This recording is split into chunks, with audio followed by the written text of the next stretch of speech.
Erich Fromm. Gagasannya Erich Fromm tentang cinta itu bagian kecil dari gagasannya secara umum tentang kepribadian manusia. Namanya Erich Fromm. Ini Jerman pasti. Erich itu kan, kalau bahasa Inggris Erich itu nanti jadi Erik. Erik itu kependekan dari Frederick. Artinya pemimpin. Kalau from itu bahasa Jerman, bukan bahasa Inggris. Bahasa Inggris artinya dari. Kalau bahasa Jerman, from itu artinya soleh. Jadi Erich Fromm itu pemimpin yang soleh. Oke, tidak tahu pemimpin yang soleh itu mungkin bahasa Arabnya apa? Ro'is. Oke. Erich Fromm ini lahirnya tahun 1900 di Jerman. Ayahnya pengusaha, ibunya ibu rumah tangga. Cuma masa kecilnya pahit. Ayahnya ini materialistis, ya biasa kan kalau pengusaha, sementara ibunya itu spiritualistik. Bisnismen itu kan sok kadang-kadang curang, kadang-kadang hanya ngejar keuntungan. Di rumah sering rame. Itu yang membuat masa kecilnya tidak terlalu menyenangkan Erich Fromm ini. Umur 12 tahun dia mengalami peristiwa luar biasa dua.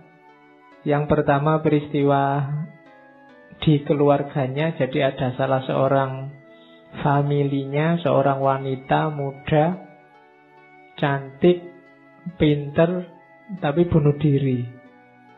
Ini kan ndak nyampe di bayangannya Fromm. Kok ada ya wong sudah cantik, pinter, itu kan masa depannya cerah, tapi kok bunuh diri? Ya kalau kebalikannya kan mungkin wis welek, bodoh, sumpek, itu bunuh diri sih masuk akal. Nah ini yo cantik, sering dipuji orang, tapi malah bunuh diri.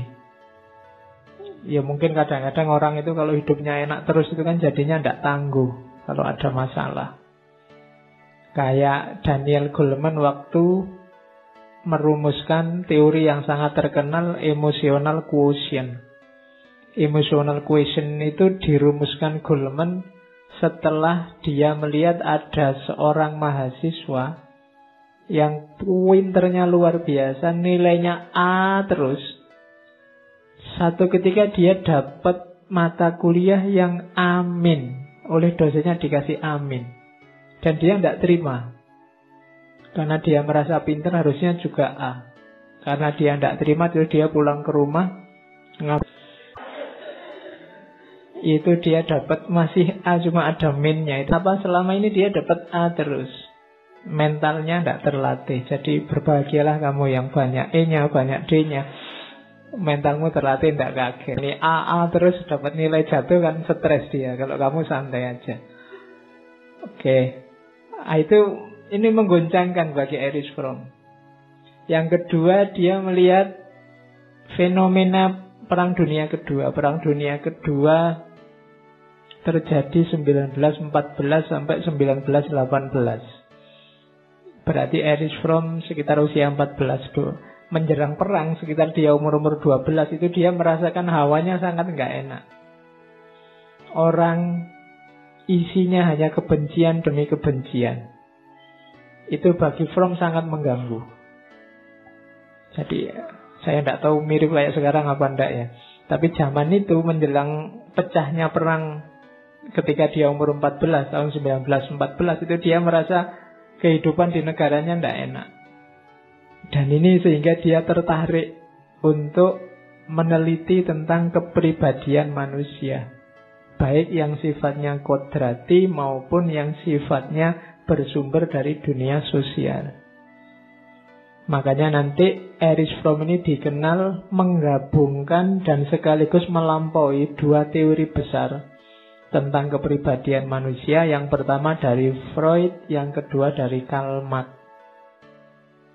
Freud ini kan yang punya teori bahwa manusia disetir oleh bawah sadarnya. Sementara Karl Marx punya teori manusia disetir oleh dunia sosialnya, khususnya dunia ekonominya. Istilah disetir itu nanti kalau bahasa filsafatnya namanya deterministik. Oleh form, dua-duanya ini reduksi. Reduksi itu membacanya tidak utuh. Ya manusia didorong bawah sadar tapi tidak sampai segitunya. Dia juga dipengaruhi oleh dunia sosial ekonomi tapi tidak sedalam itu. Ya ada pengaruhnya. Maka dua teori ini digabungkan tapi terus dilampaui oleh Erich Fromm. Tidak cuma itu, ada kelanjutannya, itu namanya dilampaui.